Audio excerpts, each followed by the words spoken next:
Chapter 7 In the Peasant's Hut. For a moment the two young men stood silent and astounded. So sudden had been the change from imminent peril to safety that they could hardly comprehend it.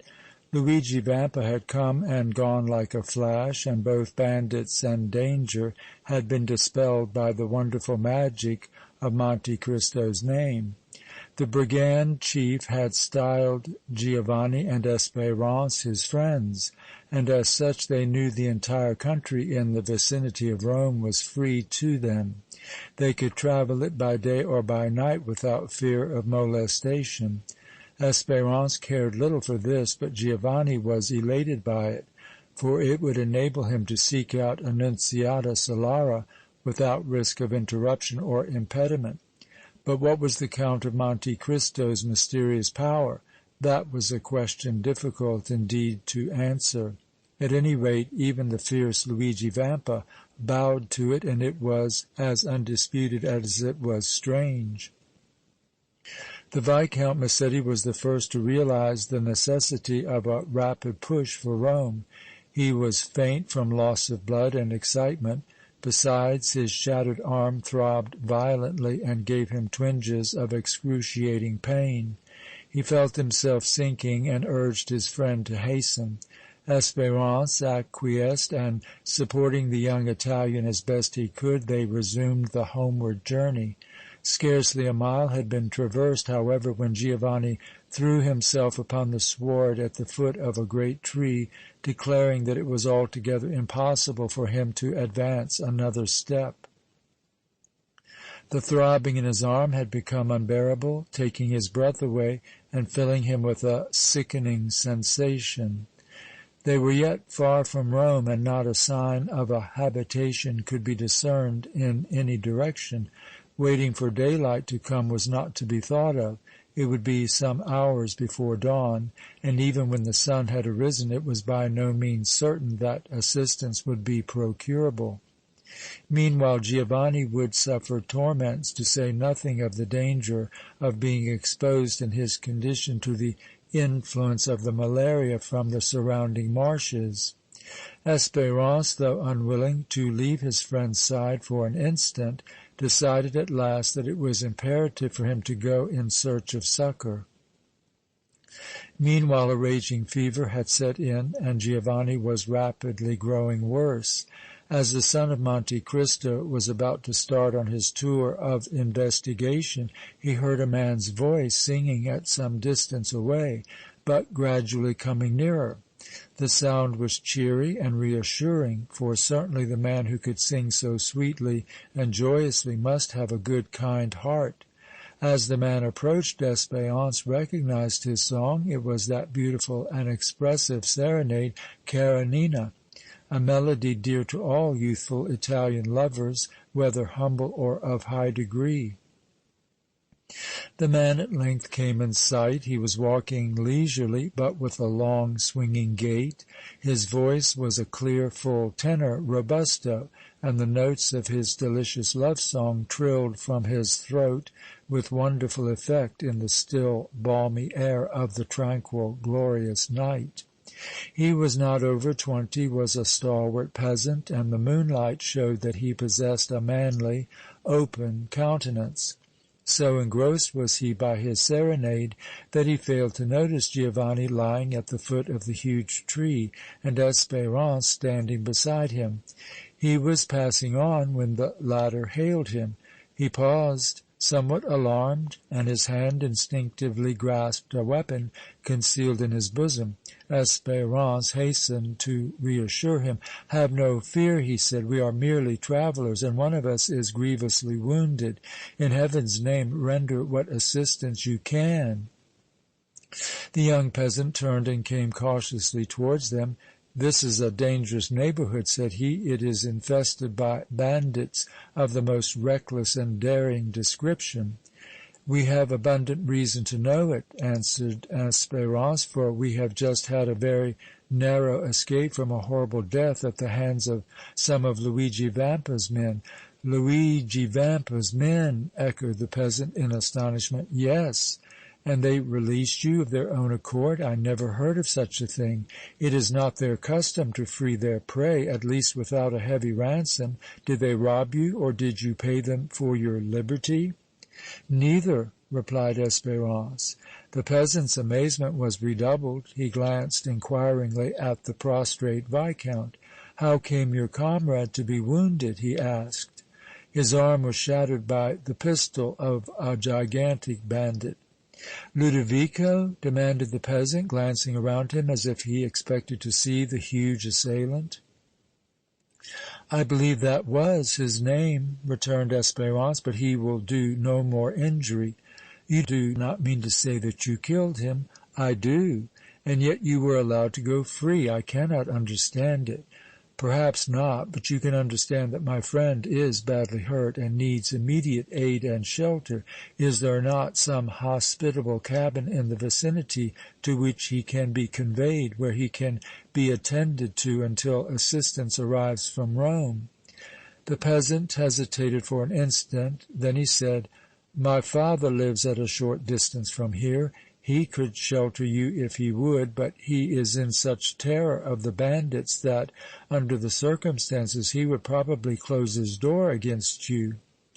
"He need have no fear of the brigands in this case, for Luigi Vampa has just given us a signal proof of his protection. Besides, he assured us that he was our friend." "This is singular indeed," said the peasant, again hesitating. "Luigi Vampa is a friend to but very few, and they are those with whom he is in league. You certainly are not in league with him, or you would not have killed Ludovico." "This is no time for parley," replied Espérance. "My friend is suffering, and humanity alone should cause your father to receive him. I will engage to appease Luigi Vampa's anger, should it be aroused. At the worst, I pledge myself to surrender with my friend at the first summons to do so, and to assure the brigand chief that your father is altogether blameless. Come, can I not prevail upon you to be generous and humane?" "Well," said the peasant, partially satisfied, "I will trust you, though I am taking a great risk. Should Vampa be offended, he will burn our hut over our heads and murder us all without pity. However, both your wounded friend and yourself shall have such poor shelter as our humble roof affords." Giovanni was aided to arise, and taking him between them, Espérance and the peasant began their walk. Fortunately, they did not have far to go, otherwise the young Viscount's failing strength would have been unequal to the task. They quitted the highway, plunging into a narrow footpath, closely wooded on either side. So thickly, in fact, did the tree branches interlace overhead that the moonbeams were effectually excluded, and almost impenetrable darkness reigned. For an instant Espérance was apprehensive of treachery, but this fear was dispelled when he thought of the manly bearing of the youthful peasant and the dread of the brigands he had expressed. The three could scarcely walk abreast in the narrow pathway, and every now and then Giovanni stumbled against some protruding root or other obstacle invisible in the obscurity. But the peasant knew the road perfectly, and with no uncertain step hurried his companions on as rapidly as possible. Soon the path widened somewhat, the light commenced to sift through the dense foliage, and the gurgling of a noisy brook was heard at no great distance. Suddenly they made an abrupt turn, coming in sight of a small, neat-looking cabin, covered with clustering vines and embowered in verdure. The brook dashed along within a few yards of it, the fresh odor of the water mingling gratefully with the perfume of honeysuckles and the aromatic scent of the surrounding forest. It was indeed a beautiful and highly romantic spot, a cozy, sequestered nook, such as that in which King Henry hid away his love, the fair Rosamond, from the prying glances of the inquisitive world. Espérance gazed at it with rapture, and even Giovanni, wounded and exhausted as he was, could not refrain from uttering an exclamation of astonishment and admiration. The cabin was closed, and not a sign of life was visible. "We have arrived," said the peasant in a low voice. Quitting his companions, he went to a window, against which he gave 3 distinct raps. The signal was almost immediately answered by 3 similar raps from within. Then the window was thrown open, and a woman's head appeared. The moonlight fell full upon her face, and both Espérance and Giovanni suddenly started as they recognized Annunziata Solara, the bewitching flower girl of the Piazza del Popolo. "It is she! It is Annunziata!" whispered the young Viscount in his comrade's ear. "Hush!" returned the latter in a guarded undertone. "Do not betray yourself. She will never recognize us, disguised as we are. Besides, our guide's suspicions must not be aroused. He might yet refuse us shelter." "You are right, as you always are," answered Massetti. "We must maintain our incognito, at least until we are sure of our ground." Meanwhile the peasant was speaking hastily with Annunziata. "Sister," he said, "I am not alone. 2 travelers, peasants like ourselves, are with me. They were attacked by Luigi Vampa's men, and one of them is sorely wounded." "Holy Virgin!" exclaimed the girl, evidently filled with terror. "They claim our hospitality for the night and our assistance until aid can be procured from Rome. In my father's name I have accorded them shelter. Open the door and admit us." The girl disappeared from the window and in another instant had flung the door open. As she stood there in the silvery light, the state of her garments and hair indicating that she had hurriedly risen from her couch, her bright, picturesque beauty was vastly heightened. The young men thought they had never beheld a more entrancing vision of female loveliness. "Where is father?" asked the peasant, anxiously. "He is not yet returned," replied the girl. The guide uttered a sigh of relief. "I am glad," said he, "for Pasquale Solara does not like strangers. Were he here he might refuse to exercise hospitality towards this wounded man and his companion, even though they are, as they assert, friends of Luigi Vampa." "Friends of Luigi Vampa!" echoed the girl, becoming greatly alarmed. "The Blessed Virgin protect us!" "They are not brigands, at any rate," said the peasant, "and I believe them honest men. If, however, they are deceiving me, I shall know how to act." There was an ominous flash in his eye as he spoke, and his hand again sought the weapon concealed within his bosom.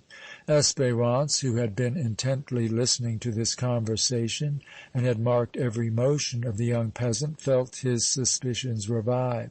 But there was no time for hesitation. Shelter and aid for his friend were of the first necessity. They must be obtained at once and at any cost.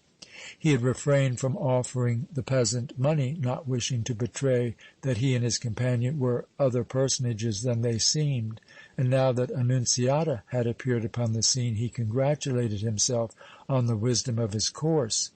He nevertheless feared Giovanni's impulsiveness in the presence of the girl he so much admired, and determined to watch him as closely as possible in order to promptly check all damaging disclosures. If Giovanni remained in this attractive nook long enough to open and carry on a flirtation with the beautiful flower girl, he must do so solely as a peasant and under the cover of his clever disguise. It was hardly likely that Annunziata would recognize in Massetti and himself the 2 youthful gallants she had encountered but for a moment amid the gay throng and crush of the brilliant Piazza del Popolo. While these thoughts went flashing through his mind, the young Viscount, leaning heavily upon his arm, had not taken his eyes from the handsome, tempting girl before him. Suffering as he was, he longed to be at her side, to clasp her lovely shape, to feel her warm, voluptuous breath stream over his face and imprint kiss after kiss on her ripe red lips. He had not forgotten Zuleika, oh, no, but Annunziata Solara was an altogether different being, a girl to delight him, intoxicate him for a moment as the other for life. For Monte Cristo's daughter his feeling was love. For the fascinating flower girl of the Piazza del Popolo it was a passion to be sated. After a few more words to his sister, the peasant returned to the young men, aiding Espérance to transport Giovanni into the cabin. The interior of this humble abode was as neat and picturesque as the exterior. The room they entered was small and cheaply furnished, but feminine taste was everywhere displayed. A single candle was the only light, but the scanty illumination sufficed to show the refining touches of a woman's hand. In one corner stood a bed, the covers of which were turned down, and upon which was impressed the shape of its late occupant. At the head of the bed a brass crucifix was suspended from the wall, while over the back of a chair hung articles of a woman's apparel. Giovanni could not doubt that he was in Annunziata's chamber, and that the imprint on the bed was hers. He felt a thrill of joy at the idea that he was to occupy the bewitching flower girl's couch, to occupy perhaps the very place where she had lain but a short time before. Annunziata, who had thrown a cloak over her shoulders and night clothes, but whose feet were still bare, had accompanied her brother and his companions to the apartment. She eyed the strangers timidly but curiously, though it was quite plain she failed to penetrate their disguise.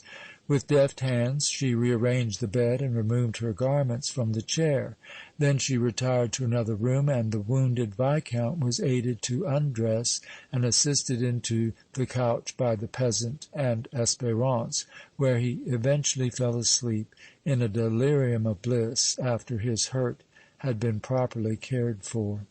Espérance was duly bestowed for the night, and soon unbroken silence brooded over the solitary cabin in the forest.